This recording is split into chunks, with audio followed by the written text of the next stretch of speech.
SIR শুনানির notice পেয়ে স্বামী স্ত্রী দুজনে মিলে তাদের ৯ মাসের শিশু সন্তানকে নিয়ে টোটোতে চেপে যাচ্ছিলেন বাস ধরার উদ্দেশ্যে। কিন্তু বাস ধরার আগে ঘটল চরম মর্মান্তিক ঘটনা। টোটো উল্টে মৃত্যু হলো মা ছেলের। আর মৃত মা ছেলের মরদেহ মর্গে রেখে হিয়ারিংয়ে অংশগ্রহণ করতে গেলেন শোকাতুর স্বামী। এমনই ঘটনায় শোকের ছায়া নেমে এসেছে মালদায়। মালদার কালিয়াচকের সুজাপুর নয়মজা হাইস্কুলের শিক্ষক মোহাম্মদ ইয়াসিন আনসারি গ্রামের বাড়ি গাজলের খড়দহিল গ্রামে। তবে কর্মসূত্রে তিনি পরিবার নিয়ে সুজাপুরে থাকেন। পরিবার সূত্র খবর, বৃহস্পতিবার মোহাম্মদ ইয়াসিন আনসারি এবং তার স্ত্রী হালিমা খাতুন দুজনে লজিক্যাল ডিসক্রিপেন্সির কারণে নোটিশ পান। নোটিশ অনুযায়ী শুক্রবার গাজলে তাদের হিয়ারিং হওয়ার কথা। তাই বৃহস্পতিবার সন্ধ্যার দিকে তিনি এবং তার স্ত্রী তাদের ৯ মাসের শিশু সন্তানকে নিয়ে টোটোতে চেপে সুজাপুর থেকে মালদার আমবাজারের উদ্দেশ্যে যাচ্ছিলেন। উদ্দেশ্য ছিল আমবাজার থেকে বাস ধরে গাজলে যাবেন। কিন্তু আমবাজার যাওয়ার আগে ইংরেজ বাজারে সুস্তানি মোড় এলাকায় টোটো উল্টে যায়। ফলে হালিমা খাতুন এবং তার শিশু সন্তান গুরুতর আহত হন। সঙ্গে সঙ্গে তাদের মালদা মেডিকেল কলেজ হাসপাতালে নিয়ে যাওয়া হয়। সেখানে মা ছেলে দুজনের মৃত্যু হয় বলে খবর। এই মৃত্যুর পর মৃতদেহ মর্গে রেখে শুক্রবার হিয়ারিংয়ে অংশগ্রহণ করতে যান স্কুল শিক্ষক মোহাম্মদ ইয়াসিন আনসারি। শুনে নিন মৃতের পরিবারের বক্তব্য। মানে আমার জিজু, আমার বোন হিয়ারিংয়ের নোটিশ ছিল কালকে।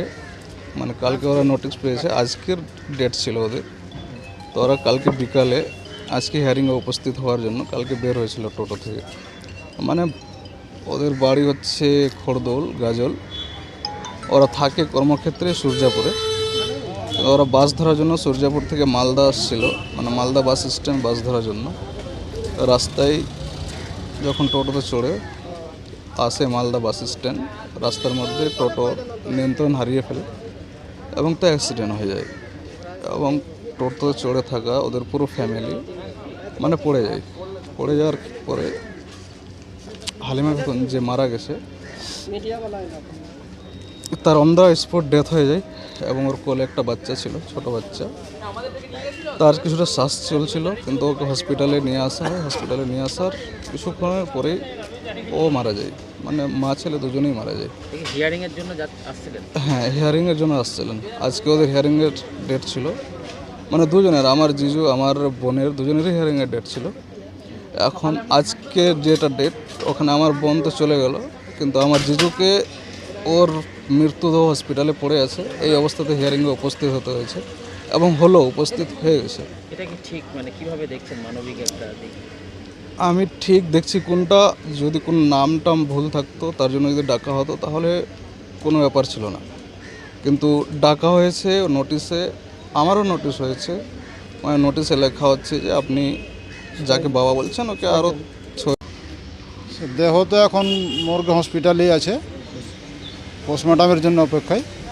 আর ওনার স্বামী তো এখন মানে গাজলে গেছে হেয়ারিংয়ের জন্য। এসআইআর হেয়ারিং ছিল, তো কালকে আসছিল, রাস্তাতে অ্যাক্সিডেন্ট হয়েছে।